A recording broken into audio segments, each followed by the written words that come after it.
Hey guys, the Wrestling Road Diaries 3 is now basically shipping. It's shipping Monday, or probably as you're listening. Get a free DVD cover card signed by myself, Kikutaro, and Grado while supplies last. It's a documentary that dissects comedy in wrestling. You're gonna love it. Enjoy it. But for now, enjoy the show. This is The Art of Wrestling with professional wrestler Colt Cabana. It's Colt Cabana. All right, how you guys doing? Come on in, sit down, relax. You're about to listen to The Art of Wrestling, a professional wrestling podcast. It's a life podcast. It's personal journals and entry way into the minds and souls, the hearts and lives of the people involved in the world of professional wrestling. I'm your host. My name is Colt Cabana. I'm a DVD shipper-outer. I'm a producer. I'm a guy, along with Jack Ettinger, who helped make a movie that you will love, guaranteed. I'm also a Cubs fan. Most importantly, though, I am a professional wrestler. And I am sitting here live in my studio apartment in Chicago, Illinois. Before I go any further, this is a fan-supported and listener-supported podcast supported by people just like you. Give it to you free of charge every single Thursday on ColtCabana.com, iTunes, SoundCloud, wherever you get your podcasts from. A couple great ways that you can support, rate, review, and subscribe on iTunes. Tell a friend, let somebody know, tweet it out, Facebook it out, Snapchat it out. Best way, though, that you can support, ColtMerch.com, DigitalColt.com, t-shirts, buttons, pictures, posters, DVDs, digital downloads, and, of course, the Wrestling Road Diaries 1, 2, and 3 are available there. I will ship them out. That's my bread and butter. That's the one. Those movies, I want to ship them to you. I want you to watch them, especially this new one. Go grab them, ColtMerch.com, DigitalColt.com. I did tell you I was holding on to some good episodes as we come and release the Wrestling Road Diaries. Of course, this is one of them. And you should definitely know Wrestling Road Diaries 3 will be shipping out to you. It's about comedy and wrestling. So who's the guest to get when you're trying to sell a DVD about comedy and wrestling? Only probably the most successful one the United States has ever seen. And Italy. Santino Marella is on the show. Does he talk like Santino Marella? No. Talks like a dude. We have a chat. He talks about real life. First half is kind of how you make it in the world of wrestling, how you get there. And the second half is kind of talking comedy and wrestling. We talked a little shop. We talked a little business. And that probably mirrors his career. And anyone successful probably in comedy wrestling. Kikutaro's another guy. You know, Kikutaro for years wasn't comedy in wrestling. He wasn't this great comedian. He was doing death matches in FMW, setting up the ring, learning the business. And then years later, he figured out he could put his humor and his wrestling skills together. Same scenario, I assume, went with Santino as he figured it out, put this equation together, and then all of a sudden you have Santino Marella, WWE's only true, funny wrestling man. And I think he is. I think he's great. I've always championed him. Not that I need to champion Santino, but him and Eric Young, to me, were always just the guys on television that just knew how to do it. And sometimes that could be hard for a person like me. It wasn't. But somebody in my scenario saying like, oh, I do comedy wrestling, and then there's these two guys on television, it would probably be easy to be like, oh, they suck. But when you watch them, you can't. You can't. And I think that's the successful part about it, is that like to me, he was just always lovable. And same with Eric. Like they were just so good at what they did, you couldn't be jealous or you couldn't spite them for any reason or be like, oh, that would be my spot. To me, I was just like, man, these guys are amazing. I would love to work with them. I'd love to do stuff with them. And Eric shows his versatility too, in terms of, he's doing something on NXT now where he's like, I forget the name, but right, he's the super upset villain guy. But it just shows the range that he's able to do. Same with Santino, and hopefully me in a way. I felt I've shown it with guys like Homicide and Nigel, and now I don't want to give ROH spoilers. If you don't want ROH spoilers, fast forward 30 seconds on your thing, as I've done something with Dalton Castle where I've kind of turned my back, not necessarily on the fans of Ring of Honor or the people who enjoy pro wrestling, but on Dalton Castle, and it should make for a fun time in my career, I think. A couple months back, I said I was looking for something a little bit different, change it up a little bit. Maybe this will be a recipe for success. I did that in Baltimore, Maryland at the TV tapings. The next day, I flew to Gainesville, Florida, and I did the fest. And that's the best thing about, I guess, not being a contracted ROH wrestler or whatever, a contracted wrestler to anyone, is I just do whatever the fuck I want, man. And it's so good. The Thursday before, I wrestled 2 blocks from my house. I wrestled at the Chop Shop for freelance wrestling. I literally walked to the show. I walked back home because I forgot something. I grabbed it and then walked back to the show. Took a day off because I wanted to watch the Cubbies. went and did ROH television, and then flew and wrestled at the Fest, a punk rock festival. This guy Tony, who's been booking it for 15 years by himself. I mean, he's got people, but it's not a corporate thing. It's not a sellout or anything. And I told him, I don't know if this is weird, but it reminds me of the Gathering of the Juggalos, two completely different places. But the idea that Insane Clown Posse doesn't take sponsors, they run it themselves, they just get who they like and they put them on. Same with him, man. The bands that he wanted, he likes wrestling. He's like, we're going to do wrestling. He likes comedy. Kyle Kinane was there. And it's just a festival that he would want to see and was huge. And I loved wrestling there. The fans there, I mean, those fans there, those are the epitome of the fans that you want. People who get it, drinking cheap beer, young people, old people, doesn't matter what kind. Dude, I saw like a 60-year-old dude in a punk rock outfit with like a denim Wrestlemania jacket on, just rocking out. And then I watched him. I saw him checking out bands afterwards, and he was just sitting there with a beer, full gray hair, gray beard. And I was like, fuck, man, this is the guy. Like, I hope that I could be this guy in 20, 30, 40 years or whatever it might be. Had a great time at the Fest. Had a great time talking to Santino Marella. You are going to love it. Also, I'm recording this a couple hours before the Cubs game. I got to get it done. I got to get it out there. If you listen to the very end as the Easter egg, I will put my reactions to either a win or a loss for the Chicago Cubs, a team I've grown up watching. This is very exciting times in Chicago. But we can't just wait around. I'm going to play a song of the week, and then we're going to get to Santino Marella. The song of the week this week is brought to you by ZipRecruiter.com. ZipRecruiter, it's a search engine for finding and posting jobs. Hey, here's a question. Are you a place or a business or a thing or a wrestling company? And you got to hire somebody? Posting your job in one place isn't enough to find quality candidates. That's a true story. You need to post your job on all of the job sites. And now you can do it with ZipRecruiter.com. ZipRecruiter, they already have 9 million resumes you could search through in their database. With one click, send your job to 100 plus job sites, including social media like Twitter and Facebook. They got jobs in any city or industry nationwide. There's no juggling emails or calls to your office. Quickly screen candidates, rate them, and hire the right person. It's been used by over 1 million businesses. They've been featured on Forbes, Wall Street Journal, New York Times, all those places. I think if Scrump and Frank and Jeremy keep on acting up over at Pro Wrestling Tees, we're going to have to give them the boot. Sign somebody up via ZipRecruiter. Right now, my listeners can post jobs on ZipRecruiter for free by going to ZipRecruiter.com/first. That's ZipRecruiter.com/first. One more time, ZipRecruiter.com/first. No consideration paid for by the following. Hey guys, we're also brought to you by SuplexApparel.com. It's a UK-based clothing brand team of professional wrestlers like Adam Cole, Prince Devitt, Zack Sabre Jr., and more. Out now, they have their winter range, t-shirts, hoodies, jackets, beanies, just to name a few. It's pro wrestling focused clothing for wrestlers and fans alike. They ship worldwide.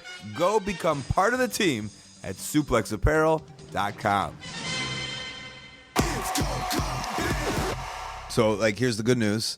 Your throat hurts, so the character of Santino Marella can't even be on here. Because this is your throat hurt voice, right? No, this is my my regular voice. Actually, if I probably went into character, the voice would be better. No, I did. So the movie Scooby-Doo, we did the cartoon. Yeah. And I have 2 lines, but my voice was shot. I was tag teaming at the time with Vladimir Kozlov's. I'm in the corner screaming. So the one line I have sounds so hoarse. It's so horrible. And it was a horse. Yeah. So it actually worked out.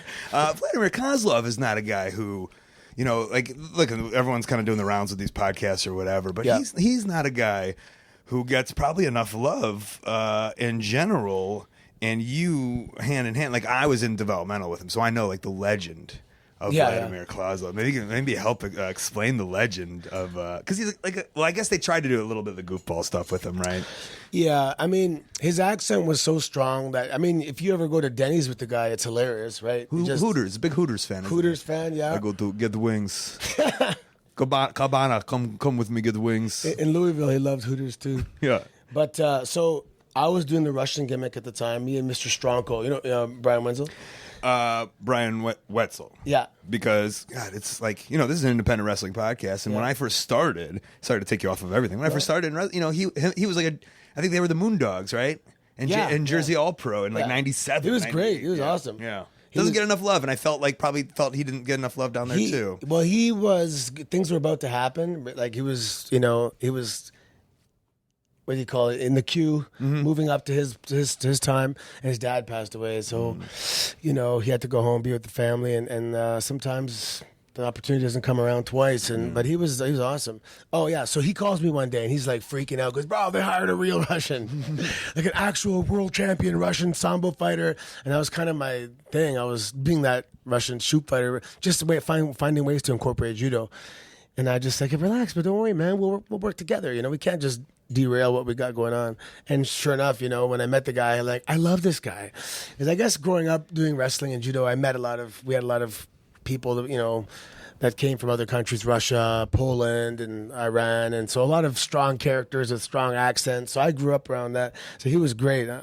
He's actually one of my favorite people on the planet, to be honest. Yeah, and they try to capture that that funness of him with the weird dancing, right, and stuff. Well, originally it was supposed to be the contrast, like the fucking straight guy with the bullets bounce off him, and then me yap, kind of like oh god, the guys that got soft. Yeah, Enzo and Cass. Like he doesn't talk much, he's kind of straight guy, but this was just a little more international. Yeah. So I don't know. It wasn't able to be captured, sadly, but there was such a fun thing. I think it was I don't know if Gallows is a big goofball, and he's always just a hard character. And it's there's something really great deep down inside there. Yeah. And never popped out. So sorry, you said that all these guys used to come around. International foreign guys, and we're here at your academy, Battle Arts Academy. Make sure we get a little plug ski there. Yeah. And you have a Japanese dude, and I'm gonna botch it. So you tell me, because this guy's a legend, right? Yeah, Yuki Ishikawa. Okay. Direct student from Karl Gotch. When he was young, he went to Florida and trained with the Malenkos. Fujiwara was his main coach, and yeah, he's submission catch wrestling is. It's not a dying art. It's still practice, but jiu-jitsu kind of took over everything. But he's a master instructor, like a walking encyclopedia of catch wrestling, and he's giving not only our MMA guys a solid foundation because it's all legit, still very practical stuff, but our pro wrestling guys are like the MMA fighters and pro wrestlers up to a certain point are training the same here. And then they branch off, and one guy, learns how to bump, and one guy doesn't. Did you send out for him? Or are you hey? Oh, no, yeah. Well, I trained with him at Battle Arts in 2004. And I was, it was the only connection we had. And I just went to Japan. And the idea was to get over enough in Japan that they're going to notice and kind of recruit me. For wrestling? For pro wrestling. That was your thoughts? Yeah, that was what I planned to go there. You had a whole 5-year plan mapped out. Yep. And then after 1 year, I overstayed one of my tourist visas by 5 days, and I was banned for a year. So I had an apartment, I had a scooter, I had everything. I was that was the number 2, the scooter. The scooter was the hardest part to get part with. His name was Dougie Delfino, and we went on some amazing adventures from my little apartment. There was one main street, and if I found the street, I knew how to get home. I can't. There's no street names or anything. Right. This one was called Yango, 4th Street. So Yango went right into Tokyo. And basically, you turn, that was west, and I had a little compass on my thing. So anyway, west is everything, Roppongi, Shibuya, Ginza, all that stuff. So just keep going east, and you will run into 4th Street, and then go north, and you know to get home. So, I had amazing adventures in downtown Tokyo with my scooter by myself. Spoke Japanese. It was by the end of my trip. You had it. It was good. You lose it because you don't practice, but I had a lot of spare time. So I would study, and I remember I was defeated once. I went to a store. I needed bleach. Defeated in life or in judo? In the moment. Okay. And I went to the store, and I wanted bleach. And I left with no bleach. I just couldn't. We couldn't put it together. I was going through dictionaries, and I was trying to describe what it does. And do they have bleach in Japan? Yeah, and apparently it's called bleachu or something. And yeah. So several months later, I went in there, and I'm walked out with some bleach. And it was the end of the Breakfast Club movie, as I was walking away, just See you with 8 gallons of it. This will never happen again. Okay, so I'm intrigued in I guess how you get over to Japan, or why you going to Japan for a year. That's the plan, but that's not that easy to do. But so I started before. You're a kid of Toronto or Mississauga. So I did judo my whole life. So I was growing up doing judo, and I'm going to stop you though. Why was judo part of was the family into judo? No, was complete fluke. Was there just a guy down the street who? No, I just watched enough kung fu movies, and I said, Mom, I need to be a ninja. I need to take some martial arts. I need something. And she looked in the Parks and Recreations book, and she's like, well, I could take you on Mondays and Wednesdays to judo. And I'm like, what the hell's judo? The only judo I ever knew was from the Flintstones. When they went, judo, lesson number 5, and threw him across the room. See, I would say, you'd say karate probably, right? Karate, kung fu. Karate or kung fu. Those kind of two. I think I took karate. My cousin, they took karate. And anyway, I remember on the first day, I'm like, when did we learn kicks and punches? And he's like, later. And you're what, 8? 9. 9. I was 9, yeah. And so check out how lucky I was. My main sensei, Goki Uemura, from Japan, his graduating Why is he here? That's the thing. So his graduating class in university, they put their hands in, make a pact. Let's go spread judo, the gospel of judo around the world. They all chose different countries. He chose Canada, and I got that guy. Just because my mom didn't know the difference, and she was doing something on Tuesdays or whatever it was. And and his son, so lucky, his son was the same age and as me and pretty much the same size. I became his son's training partner. And that was really it. I got the rub from all the special training, kind of, additional training he would get while I was the partner doing it. And once in a while, I was like, okay, you try too. That's so what you just walk into this legend. It's like Mormonism, isn't it? They went and spread their word, and you just step into it. So judo became my life. And your whole life, were you like Olympics? No. We had to derail a couple of years before because I had my daughter very young, and in your teenage years? No, but just 20. Okay. So my whole from 8 to 18. Is it just judo? Just judo. You go into tournaments, nationals, junior worlds. That's what I'm saying. Yeah, international high school championships. I was Team Ontario, Team Canada.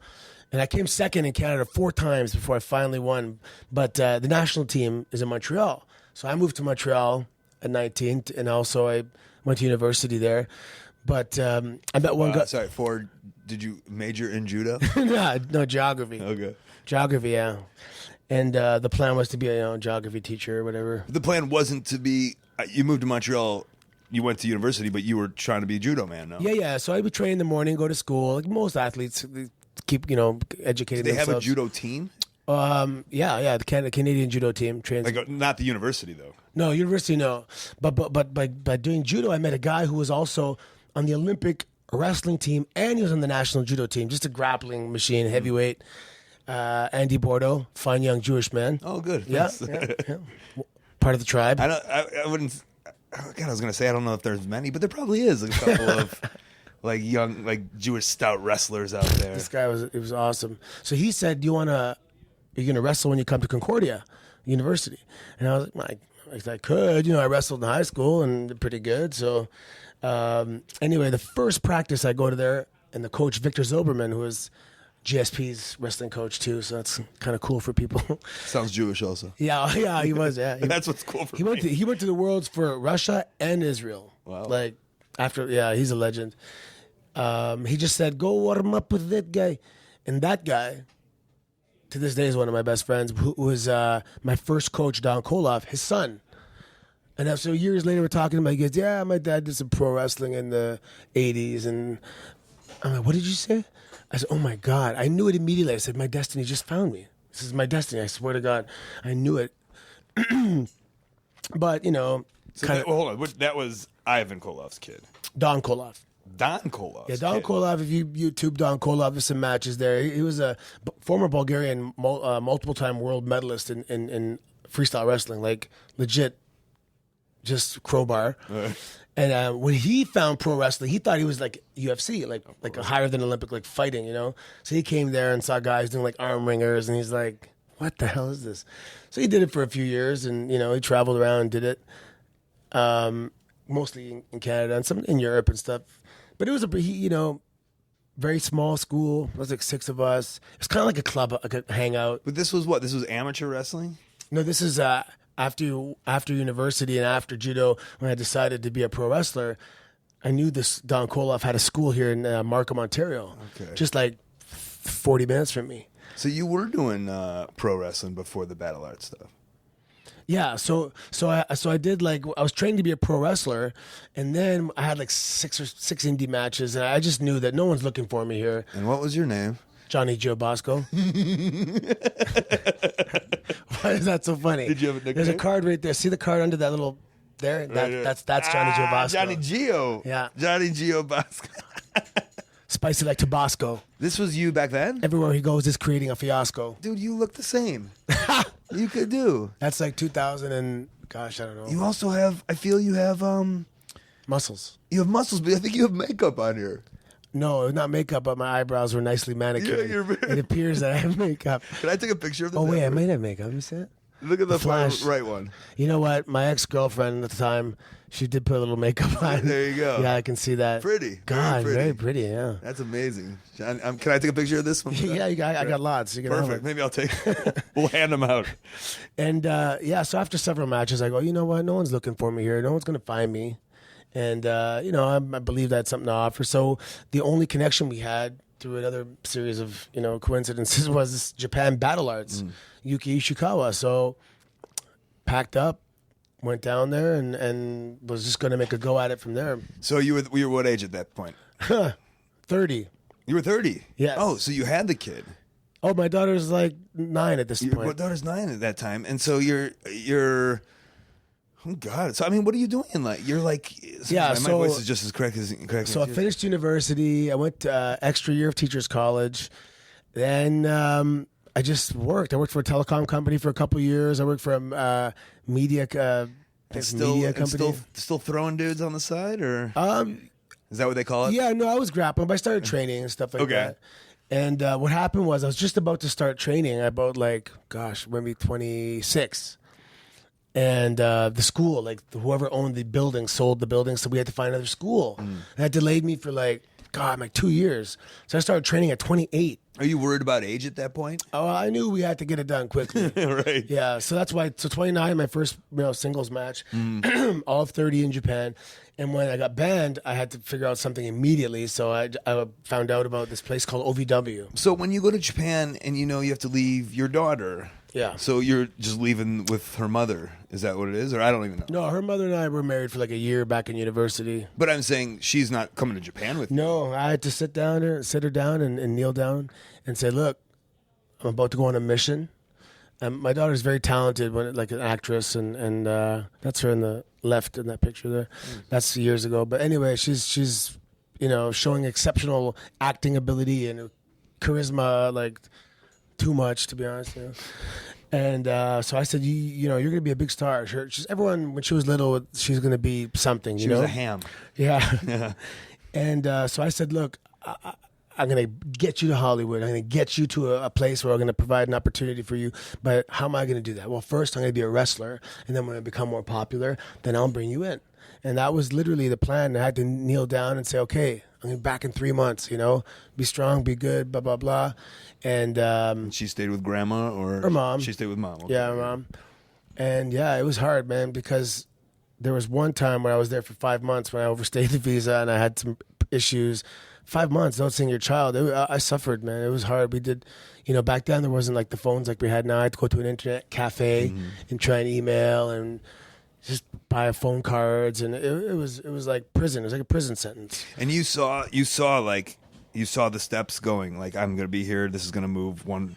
I don't know, because I feel so for me, just like in wrestling, maybe I never saw that grander vision. I just kind of saw myself doing it, but also I didn't have this kid and this mission. I guess I never had a mission. So even though you're there, you could see steps forward. This will lead to this. Will lead to this. Yeah, I was making progress even when I was there. I had to earn. I paid when I went there. I didn't get any freebie. I had to pay. I had to choke out everybody in the dojo to get some respect. I had a couple big guys try and be the guy to knock out the heavyweight. But the thing is, we weren't doing traditional pro wrestling. We were training like MMA. I was like, when are we gonna learn pro wrestling? It's a different style. The battle art style is like that kind of UWF work, shoot, pancration thing. So I went there and I was like, I love this kind of wrestling. This is awesome wrestling because I can do my judo. And so doing judo back in Canada and being like a former national champion kind of gave me a little bit of a boost in the beginning in terms of where I could wrestle and who I could wrestle. And they put it over in like press conferences and stuff. Was there, because I kind of think I remember some Americans or even some friends maybe going to Battle Arts, but there's all different kind of. Oh, yeah. Those were like, Battle Arts was one of many of kind of those weird promotions over there at the time, right? Yeah, Battle Arts was doing really good for a while. I mean, they had guys, Boss Rutan and Demolition and Bob Backlund and even Del Rio actually was there as Dos Caras Jr. When you were there? No, before. Who was there when you were there? Was Demolition there? No. When I was there, it was just their guys. Nobody showed up like a rando for a tour or a match. No, but Ishikawa would work for like All Japan and some other companies. So I would go with him, accompany him, and meet some, Umaga was there, and Bull. D-Lo, right? Yeah, D-Lo, yeah. Yeah. So I was kind of, Do you see yourself like, because, I mean. Oh, Spanky, London, for 01. So you know big Jason X? George. Big George. Yes. Yeah, so he. Jason the Killer or something, or what was he? It was like Jason from the movie or the Chainsaw. Yeah, in 01. 01. So he was in 01. Yeah. So when he would come, I'd go downtown, meet, hang out. Because he's a Toronto guy. Yeah, and he was the terrible, yeah? Fuck, I don't know. Okay, sorry, I keep on reading that. Yeah, but he was the guy that, so he went there for an MMA fight one time. And like, wasn't training in MMA. They train kind of martial arts. But anyway, so he loses the fight, but they really are very impressed. And they say, you need to learn some kind of submission skills or whatever. So they send him to Yuki Ishikawa at Battle Arts. So that's the only way we knew Battle Arts, by them taking an interest in his look. He has a very unique look, and he's big and jacked. So that was the connection. When you go to All Japan, because like the minute you show up and you're a white guy, you like, at least when I'm over there, I'm always like, another white guy, and I'll at least go talk to them. Yeah. Do you try to like build up a relationship with those guys and be like, hey, I'm trying to do something here as a wrestler? Man, in my town there was no white people at all, and but I think when you go to those All Japan shows, I look forward to talking to guys and just say, hey, how's it going? Yeah, you understand every word I'm saying? That's awesome. So it's not even wrestling; it's just the idea that you get to talk to. Hi. Talk English. Ask me something. Hey, I remember in my town, this little Japanese kid made the gesture with his eyes, like to open them really big at me. And I was like, oh my God, it's racism. Yeah, but funny. Yeah. You had to have left it. It was awesome. Oh, well done. So you got kicked out of the country. Were they looking for you, or is it when you flew back to see your daughter? They said originally it was 5 years, the ban, and then the one guy gave me the Iggy, which they don't usually do. They're by the book 100%. Said, look, if you wait till December 1st, the law is going to change to 1 year for the first time in like 100 years. Right. So it was whatever law is in place at the time of your departure, that'll be the one that affects you. So he's like, stay in the country illegally. Yeah. Who's the guy, but you knew someone who worked at the thing, or was he American? No, he's a guy that worked there. He just decided to be nice. Decided to be nice. That's always a win, isn't it? But it was like a funeral when I came back to the dojo, and I'm like, I gotta go. Like I'm banned. And we auctioned off the scooter at a show to a fan. And the scooter's name again, sorry? Dougie Delfino. Dougie Delfino had to go. Yeah, you think Dougie Delfino's still rocking it out there? I hope so. He was a good scooter, man. You can go about 60 miles an hour. So you go to, you come home to Toronto. You can't stay in America. Obviously, you find out about OVW. You're just searching on the internet. Some guy told me about it, whatever, developmental. Was his name, who's the guy that was your buddy that came down? Yes. It was Manny? Manny the Fish? Oh, no, it wasn't Manny. Was that his name? It was a guy that you may have heard of, Brian Jack. Okay. Buck Wild. Yeah, Buck Wild. Yeah, of course I've heard about the legendary Brian Jack. He wants to fight Sam Punk in the UFC, he said. He wants to fight a lot of people, I feel. Yeah, he's a fighter. He's a natural fighter. That's a legend. I mean, if you can Google him and find out about him. Yeah, he's a legendary guy. He was there at Battle Arts too, or? That's where I met him, actually. Okay. So they came to Japan, and Toy said, hey, I got some people from the States here, say hi. So it was nice again to see somebody and speak English and everything. Yeah, so I remember I called OVW, and I'm like, can I come audition? I didn't even know what and they go, this is a school. And so I got, I guess I can go down to the school because the developmental territory was there. So my thinking was do really well in the school, and you're not far from, sure. The contract. Did you have money? I saved up. I had literally my life savings. And I also got some funding because I'm part Aboriginal, so I'm Métis. So I actually I applied for this A grant, employment training thing. They gave me $200 a week for a year. Really? And they gave me the $4,000 it was to go from beginner, intermediate, and advanced. And again, lucky. I want to say like what a scam, but like it's not a scam, but like how smart to figure how did you even find out? I had to write a whole letter, and they had to. Who smartened you up to that? Like how did you know to do that? How did I know that? My mom. Because one of my cousins, he got some funding for he's a cop for police school, and they paid for it. So I was like, give it a shot. I had to write a whole letter why this particular school was like the best opportunity to get hired in the field.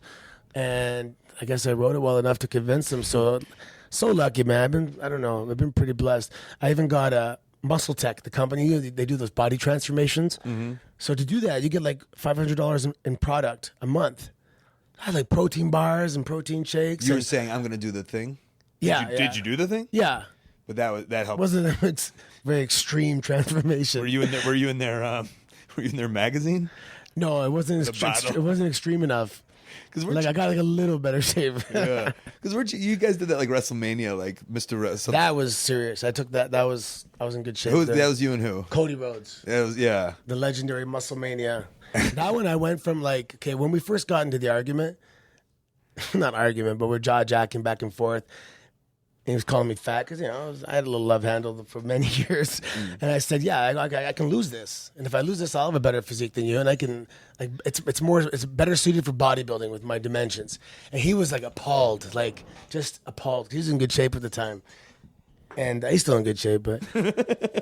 And then, so we made this this is in November, on a European tour in November. And, we're having some drinks. And of course, we're being, encouraged by the guys. So we pick a date. We go to WrestleMania after party. In November, we made that date, and we had to stick to it. There was times and he's like, I want this to be over. I don't want. I'm sick of this. I don't want to do it. Call it off. I go, no, man. We can't call it off. So what was it, Mr. WrestleMania after party? You guys did a pose down? Is that what it was? Yeah, so we got into it. It was a bodybuilding contest, one-on-one. And I went, so first I was like 230 something. So I started cleaning up my diet. And come January 1st, I was like 223.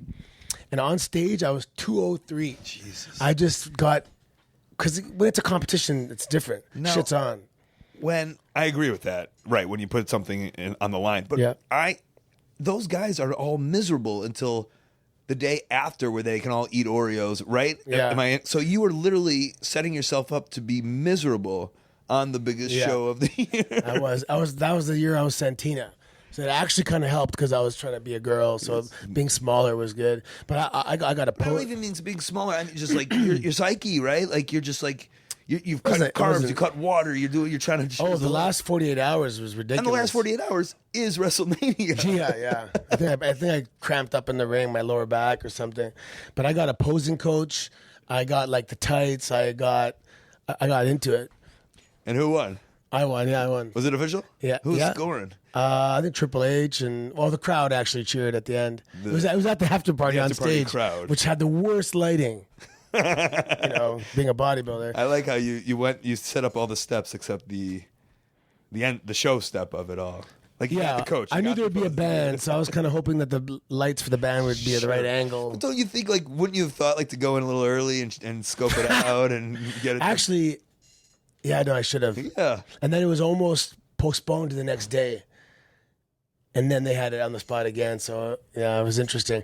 So there's not famous, but Kid Rock was at that Mania. He's hanging out at the after party, and all of a sudden he kind of gets up on stage. He's going to jam with the band, and the band's like, ecstatic, right? We're going to jam with Kid Rock. He gets up, starts hitting the bongos, pa, pa, pa, pa, pa. And all of a sudden they decided it's going to be now. So go find Cody, and. Taker, I remember Taker's voice, Cody, it just resonated through the thing, and everyone's like, hey, you better get Cody. So they get in there, and Cody, he was ready. He had he had a Speedo under his dress pants because it's after party. So he strips down right away, and he's in a Speedo. I go, bastard, because when they said it was delayed, I didn't have my proper posing tights. So I had a very unflattering. Did you paint up? I was very tanned. Okay. I was very tanned. I was gonna paint up. Yeah. I had the shit. I think I still have it in my office here somewhere. It was ready like to go. what's it called, the Pro Tan with the sponge and everything. Yeah. But I didn't. You're ready to pose at any time. But I didn't get to apply it. Yeah. But I was still very tanned. Okay, so this a lot of this podcast is meant to promote. I'm selfishly promoting my movie, Yeah. Which I was telling you about is Wrestling Road Diaries 3: Funny Equals Money, and it's about I don't mean to put you on the spot. Is it like a documentary? It's a documentary, and Nice. I flew over two of my favorite comedy wrestlers, and we traveled around, and we kind of like dissect comedy in wrestling. So I brought over a guy named Kikutaro, who wrestled for Osaka Pro for years and is known as like number one like Japanese comedy dude. You know, I probably know him because I've seen some hilarious Japanese comedy wrestling. If you go on YouTube and type in like the world's funniest thing, it's him. This guy Kichibo Kamen, I think it's, and they like invented slow motion wrestling, and they have this whole thing, and they're doing like these funny spots in front of like 20,000 people, like real like comedy, you know, Yeah. not. I don't know how to explain it. Like I don't want to berate any, you know, like I don't want to berate. Like a not like comedy that guy's shitty comedy. And then Grado is he's a guy from Scotland who's kind of taken over recently.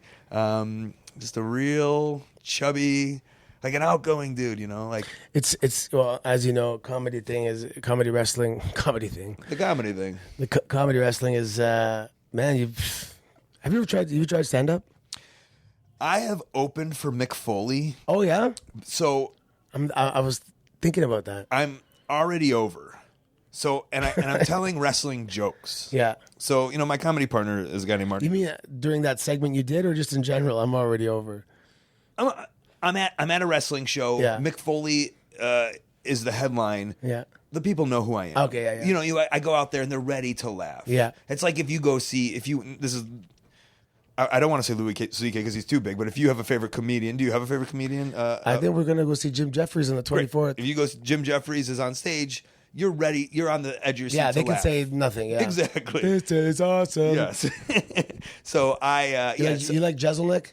I love Anthony. Yeah, he's Jeselnik. pretty funny. He actually had me pounding like the seat in front of me before. He's awesome. And an innovator, like Yes. and you could bring this back to wrestling. Yes, he is. Because doing everything nobody else is doing in stand-up, or you know, Yeah. so it's like we're in the genre of pro wrestling, or with the genre of stand-up comedy. He's kind of still in stand-up comedy, but he's doing something completely different. Yeah. And you know, obviously that's there. You know how you say you got over. It's just like everyone. Did you see it that way? It's like everyone's doing the same fucking thing. Yeah, there's a few moves that I'll like try and refuse to do. It like shoot reverse, go for a backdrop, kick me up. I said, no way, I'm not doing that. No way, that's horrible. Shoot reverse, come running in, back elbow. You know, there's flavors of the week or oh god, huge pet peeve. A slingshot. And Dolph does it. I love Dolph, but he always takes a slingshot and cracks his head on the post. Yeah. I'm like, bro, you're an amazing athlete. You would never, that would never happen. Yeah. You could probably walk on the ropes. You know what I mean? I'm gonna say like I'll like, yeah, like arm drags and hip tosses. It's like I'm always like, let's find something more like. Yeah. How boring is that? Like, well, your hip actually. That's I love your hip toss. I'm always like, your hip toss. My best move. But you know what I'm saying? The same way, I couldn't agree more. Is like, let's spice this up a little. Let's find. Oh, you know what I'll spice. do is I'll take those spots that are like very, very common and exploit them kind of thing. Where if you give me a slingshot, I'm going to land on the ropes and catch my balance because you totally should be able to. Or the guy shoots me in reverse, or I shoot him reverse. He goes for a backdrop. I go for the big kick. He just stands up and I take a back bomb. You go for the kick. What? Yeah, you go to kick him. Yeah, he moves and out of the way. Yeah. All that kind of stuff, just to kind of show how, not to show how silly it is, but But you needed that experimental time, and you correct me all if I'm wrong. You know, you had to experiment like while on television, Yeah, right? yep. So I mean, a little bit of like take me through that process of like, Yeah. hey, you're now a comedy wrestler. yeah. I mean, I was Boris Alexiev in OVW and me and Stiff, you know, shooting and arm locks and all this stuff. And all of a sudden, one day, I get a call from Nova, and he's like, "Can you speak Italian?" And I remember Dusty Rhodes told me, you know, the answer's yes, and then you better learn how to go speak Italian. And I said, yeah, of course, yeah, sure. My dad's from Italy, and they said, say something. And I remember I used to work downtown, and I used to put in this cassette. It was just a phrase, like Italian tourist phrases. So I just repeated a couple things from the tape with a decent accent. And I could just picture them sitting around the room going, I don't know, sounds like Italian. And they go, okay, great. Well, we're going to call you. And they sent me my passport. I flew out the next day. And I get to Italy on a Sunday. And I'm just kind of chilling, walking around Milan. And yeah, so that I became... You're chilling. What? Come on, you're not chilling, man. Like, this is like the... Well, they said maybe. So I'm trying to get my hopes up. I said, you might debut. Yeah. You might debut, right? And I'm thinking, fuck, what if I get there and my Italian's not good enough? I mean, who knows, right? So, yeah, I'm emailing my friends. I go, I'm not saying anything, just watch Raw. And, but I remember talking to Nova. He goes, yeah, this character, whatever. I don't know if he said Santino. No, he said an Italian character. And I'm like, well, what's going to happen to Boris? And he's like... Forget Boris. This is Vince's idea, So, but I want Boris. Yeah, but I'm loyal to him. Boris works so hard. He got me hired. He actually that gimmick. So it's funny. Learning all this battle art stuff. When I come to OVW, I'm doing battle art stuff, which is why I'm standing out like a sore thumb because everyone's doing tackle drop down, get it again, and I'm doing Germans and Saito suplexes and all this crazy stuff, arm locks. So it got me hired, and then it's like, thank you for getting me hired. Now I have to forget you, and Santino was like a little baby face, whatever, and didn't really catch. So it was 3-4 months. I turned heel. Later, finding out that if that didn't catch, would have been a repackage or a Rivederci. So yeah, I mean, and I guess I was on the system at that time. When you got brought up, so, I was just there, and you hear these... Were you in Deep South? No, I was at OVW. And you hear those whisperings of just like, I don't think it's working for him. He might be Gonski. Yeah. And you never had heard that? Or did you get that feeling? No, but there was one pay-per-view where Maga was just, decimating me, and the crowd's like, one more time. And I don't know if it was very noticeable. Every time he beat me, they were just bloodthirsty animals in Texas, and they wanted to. I don't know if I was being force fed, but they liked me later, so I don't know. But so when that's happening and you're realizing, I'm new. I've been on the road for like 2 months, and they're saying one more time. They put him to another table or whatever, and I'm like, damn, that's not good. So and then it was like immediately after they were like. They tried the heel gimmick. And for some reason, me speaking in an Italian accent and being a heel amused the right person. And there you go. Enjoy yourself. Yeah. So, but then you become a comedy guy. Yeah. Do you know how to be a comedy guy? Well, when I was Boris Koloff, so after Rip Rogers gave me the name Boris, and that was just my nickname. And I was like, Boris, what the hell? I got to work with that. Yeah. And then all of a sudden I had this, like, in the middle of the night, I go, my coach was Don Koloff. I'll be Boris Koloff. And I think there wasn't like that combination of Boris's and Koloffs yet. So, but Boris Koloff was kind of, there was comedic elements. Like I missed the salute headbutt off the top rope every day.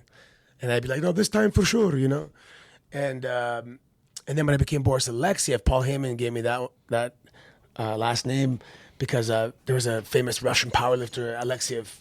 And Vince was a big fan, so he wanted to have the association. Yeah. The power lifters, right? And so, if Vince hears Alexiev, and he'll have a positive image in his mind, and it was just brilliant on Paul's. Yeah. What a psychologist, huh? I love him. Yeah. And so then there was Santino, and I knew the last name Marella was a tribute to Gorilla and Joe. But I'm talking more. You had some comedy. I was always funny, whatever. You're a goofball. Yeah, class clown, joke around. Right. But the whole movie, is about kind of like that art of like, it's not just about being a class clown. There's so much. You got to be good at it. Yeah. It has to be witty. There's a lot of brilliance. There's a lot of, subtleties. And the subtleties are the funniest shit there is. And then when you learn how to get that on camera, especially with like, you don't have a microphone, if you know how to get the camera mics and catch little things. And if the camera's on the back of your head, you miss that too, especially if it's facials and stuff. Yeah, comedy wrestling is, I've tried things that, there's been crickets. And that's what I wanted to ask. I don't know if you remember. It's hard to, I know it's hard to put like a direct ask of like, do you remember when you ate shit? But there's been some. There was one thing, I had this thing, so the heel takes off the Cobra and he drapes it over the heel corner. And I just had this idea where finally I clear the ring, low rope, kick a guy out. There's nobody between me and my tag partner now. And he's going, come on, he's pounding the mats, let's go. And I'm looking over and I just kind of look back at the Cobra. And he's going, no, forget the Cobra, come on, it's our chance. And I look at him again and I just turn back and look at the Cobra. And the audience is already going, forget the goddamn Cobra. Because, we milked it sufficiently. And I'm TV like, or house show? House show. Okay. With a European tour. And I remember I was like, watch this. I'm going to have this awesome, funny spot. So then I give him the finger, like, hold on, I'll be right there. So get the Cobra. And I go get the Cobra and get cut off. And hoping there'd be like, like, you idiot. And it was like they were actually like mad at me for not tagging and there was no reaction. And I remember I came back and Cena goes, that shit, you shit the bed on that one. Who says that? It was Cena. Okay. Yeah, because I told him to watch it. Like, Watch I said, but that is funny. That is funny. They didn't get it right, but whatever. And the next tour, same spot, huge pop. So, Huge pop. Yeah, I guess just had to tweak some things. Right. And so so those house shows, do you find were like your experimental days? I guess? Yeah. And then my other thing, like going into this kind of movie, is also people don't get enough credit as a heel, like as your straight man. Oh yeah. Like the straight man. Maybe you could talk about some like the better straight men that you've worked with, because it's so important. It is very important. And Swagger was a good guy for me.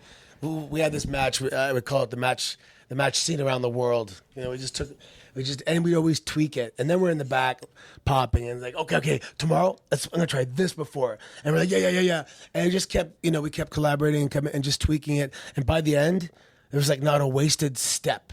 Everything was that's what I felt like. Oh man, you're getting pretty good at this kind of thing. And there's multiple layers of stories and then payoffs at the end. Did you guys ever do that match on a pay-per-view or TV? We did some bits and pieces of it. But that match was never like... Yeah, it was too long. I mean, like the match, let's say it's 17 minutes. On Raw, I'm getting 3, including entrances, right? It's not... You couldn't do it anyway. So what was it, a 25-minute house show match? It was a house show match. But, I mean... for example, a handshake spot, right? There's been a million of them. But sometimes you can knock one out of the park. Yeah. And it's ridiculous. And then sometimes, not... Someone else might do it, and it's just lame, right? Yeah. But we did this huge extended handshake spot that it was brilliant. And it was one of the ones that popped all the boys at the back every night. And they would gather around, and I've had referees come up to me and go, "Man, during your match, like it's a monitor sellout kind of thing. So if you're doing that, then if you pop the boys, sure, you're doing okay." Do you find yourself working for that and that alone sometimes? Yeah, sometimes it'd be, the audience was going to reap the benefit of me popping the boys anyway. Mm-hmm. But yeah, I mean, you can't do it to the point where you're going to take away from the match and stuff. Yeah. And then myself, I don't know, like I find my match, and you could tell me how, like, my match is less of a wrestling match and more of a stand-up comedy set where it's like I'm putting in my bits and like I get that super excitement when I hear those laughs. Like it's not the pop. Like it changed somewhere in my career where it's not the exciting like pop and like come on Colt, kill him. Yeah, it's like those laughs. I don't know. If laughter is often not as loud as booing or cheering. Some people laugh and they're silent.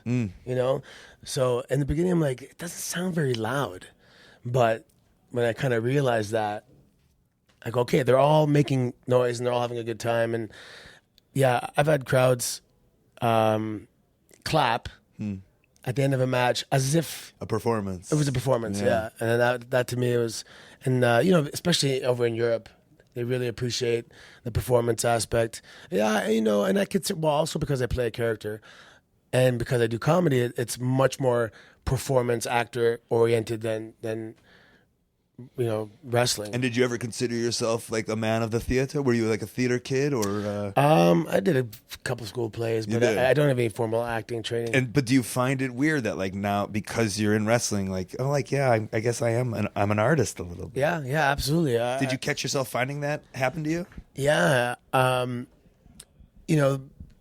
felt like an artist. Like I'd go out. Yeah, I just had a great time doing it. Like very appreciative. 5'10". Got signed at 32, debuted at 33. I mean, I'm green at 33. I'm green. I had to learn how to wrestle on the road. Luckily, I had guys like Regal and Chavo and what else did I wrestle a lot? Even Carlito and Tag. I mean, a lot of guys that helped me out, but I wrestled with like Regal and Chavo a lot.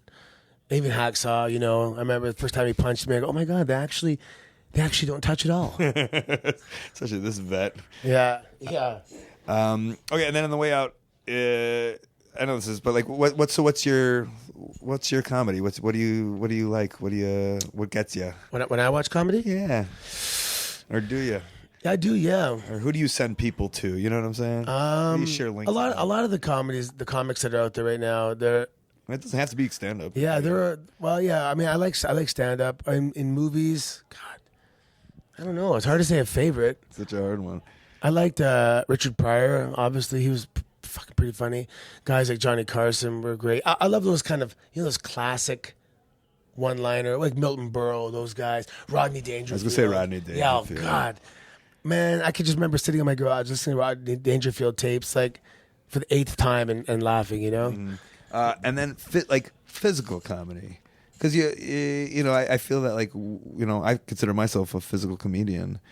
And, yeah, that's what. Yeah, it is. Yeah. Yeah, and I guess I don't know if there's a question in it, but do you would people be like you're a physical comedian, or I didn't watch any Stooges or anything, and I watched a lot of Three Stooges. Did you? Even who was a good physical comedian was Jack Tripper from Three's Company. That's It was falling off hammocks and taking bumps and So even the way you bump can be very funny. That's it, man. Oh gosh, I can go all night. That's it. Anything you need to say? No, yeah, Battle Arts, I guess, it's actually 3 facilities in one. We got the Ontario Performance Center, where we get hockey teams, soccer teams, football players in here getting their, And you went all in on this place. You're like, this is my future. Fuck, all in. Right. This is a beautiful Wasn't my intention to go all in. Yeah. I built my dream facility. So on one side we got Battle Arts, the MMA section. In the middle we have the Don Koloff Arena, which you just performed in. So it's this transformable gym where the curtains slide out. We roll back the mats, throw out 50 chairs, and like the most expensive piece of equipment here is like the lights or something, and the sound system and everything. But I want it to be a platform for athletes in the future to be able to showcase their skills. Whether it's we do boxing matches in there, we modify the ring, kickboxing matches. One time I took the ring out and laid down the wrestling mats. We had like jiu-jitsu super fights in there. It's awesome. So it's really versatile. The way the gym, we have the locker rooms there plus washrooms here, so the fighters can use the locker rooms. Are you trying to make this like a part of the community too? Do you have the kids coming in? And our kids class is sick. We just had our first national champions this year for wrestling.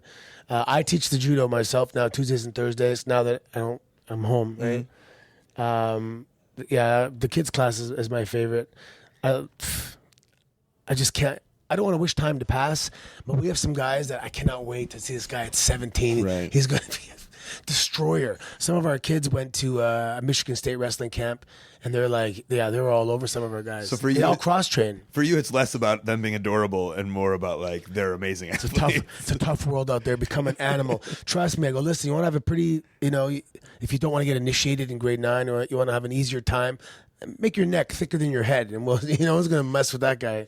Well, did you why do you see this as like a giving back? Do you see this as like this is what you were meant to do? Do you see this as a? Yeah, it's kind of a rib, this place, because now I'm here. I'm fucking stuck here. Yeah. I mean, I love it, but I got to be here all the time. Full commitment. It's Sunday today. I'm here, right. And I got to be here early in the morning. It's like 8 businesses at one. My boxing team is that's a business. People open just boxing clubs. And then I got an amateur wrestling team, a judo team. We got the weight loss section. We got the whole kids section. We got some personal training teams. You doing birthday parties? Yeah, we do birthday parties. Of course you do. Yeah, it's I don't charge a lot. It's pretty cheap. And that's the thing. I think that because this is my neighborhood and I'm born in this town and my parents live 5 minutes away, my high school is across the street. Cool. So I want to make sure that I give my neighborhood a really super value. Like I would never want anyone to say they rip you off there. That would be devastating to me. But in doing so, yeah, I could probably shorting myself a little bit. But I believe that if you do that, you'll have longevity and word of mouth, and people say it's awesome there, and people I give everybody a free week trial. They come in and I said, listen, you're going to know that this is like the best facility I've ever seen. If you like this kind of stuff or not. If you're just a guy looking for a workout, and I'll say, look, LA Fitness is right there. They have a lot of good stuff. Right. But you want to do something different. You want to do something badass and cool and come here and have the luxury to take a boot camp on Tuesday and a kickboxing class on Thursday and come use the weights on your own one day. Just mix it up and keep it fresh. Because if it's fresh, you're going to do it, and you have to keep doing it. And for the wrestlers, there's people coming from all around the world to like train. Oh yeah, here. the wrestling things. Yeah, we have, and especially that. I mean, that's what this is the wrestling podcast. So like, yeah. I mean, I know it's, but well, the bread and butter here is the wrestling program. And I tell the guys, I go, look, a lot of people that come here. Some Australians came here. Oh, we got guys from France coming, Israel. As he pointed to me. Yeah. You. Yeah, one of your guys. Aussies. We have a guy from Cyprus. That's great. We have Americans coming up all the time. We have guys from Japan coming to train with Ishikawa because it's so prestigious. And, it is an international thing, and there's an international camaraderie and brotherhood of guys. And hopefully for you, there's that one kid who just lives down the street and was just like, their mom was like, hey, just go here. Yeah. And just like you, just fell into all these amazing trainers and amazing things. I mean, these guys have no idea what has landed in the neighborhood. Yeah, exactly. Imagine like an Olympic training center. And the Venezuelan Olympic team was here for the Pan Am Games last year for 2 weeks. And they were saying like this is better than like their actual Olympic training center. That's so cool. So if you're just a kid that's the parents said we want to put you in something, and you come here, you lucky SOB, you have no idea the amount of like I have this all-star cast of coaches that I've assembled to make this place, and I can't be mad at them for you lucky bastards. Yeah.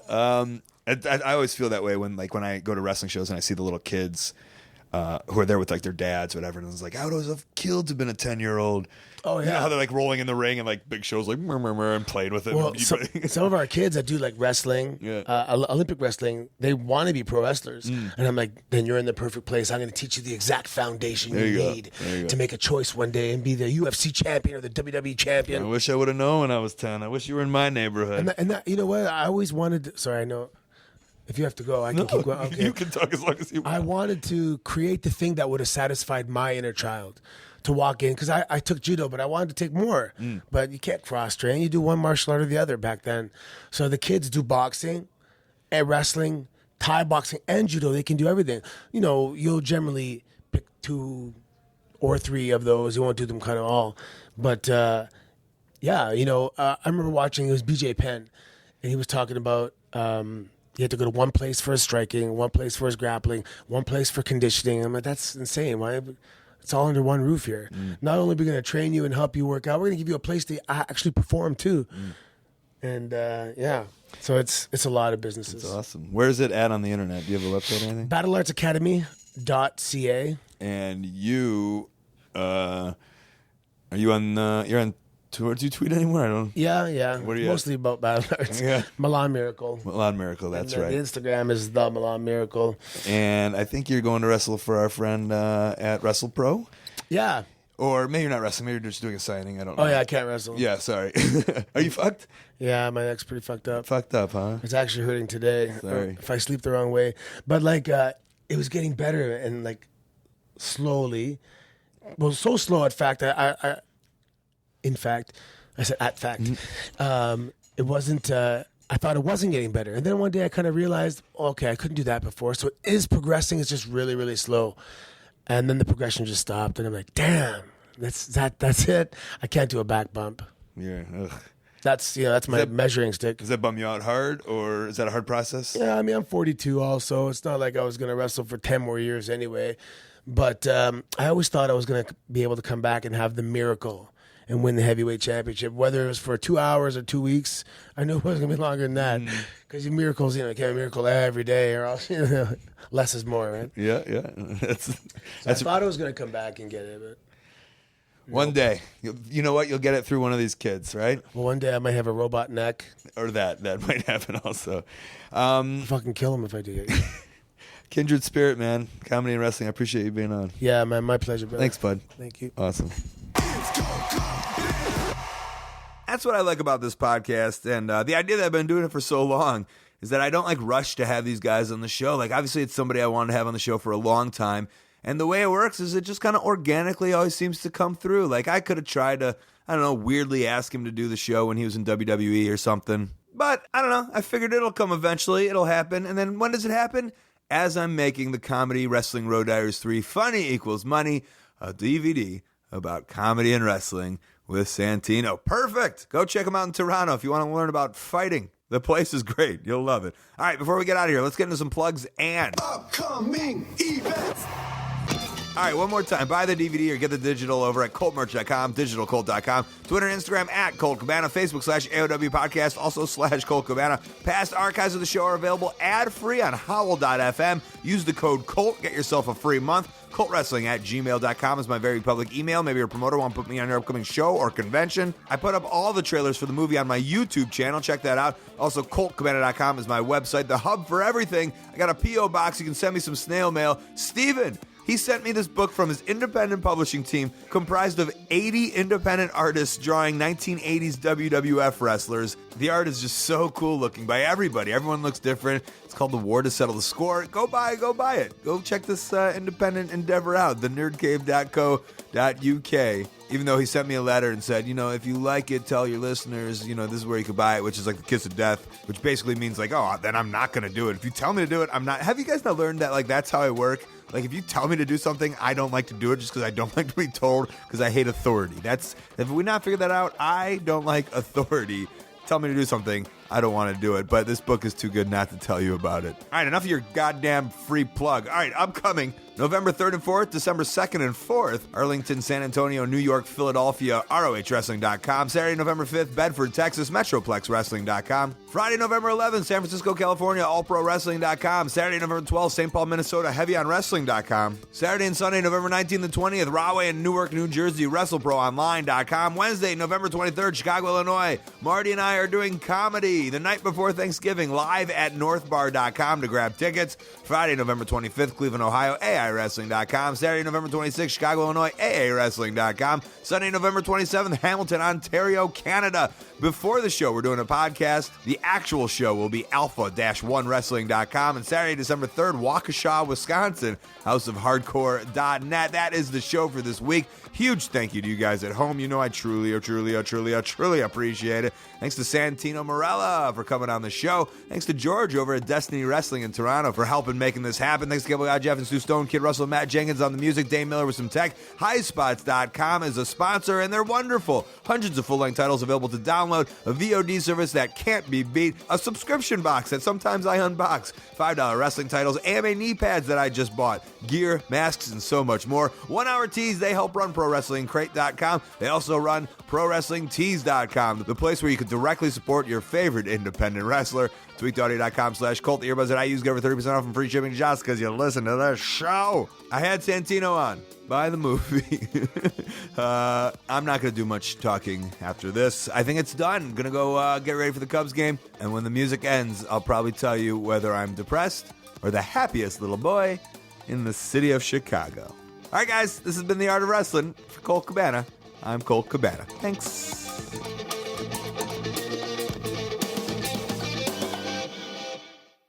I'm here with my mom. Go Cubs, go! 70 years you've been waiting for this? Was in the bleachers every day in 1969. Bleacher bum. I'm so excited. Screaming all night with Colt. He brought us good luck to the Colton household. It's a good day here in Chicago, Illinois. Yep. Mazel tov. Mazel tov. We're so excited. We got to go get our shirts tomorrow. See you guys.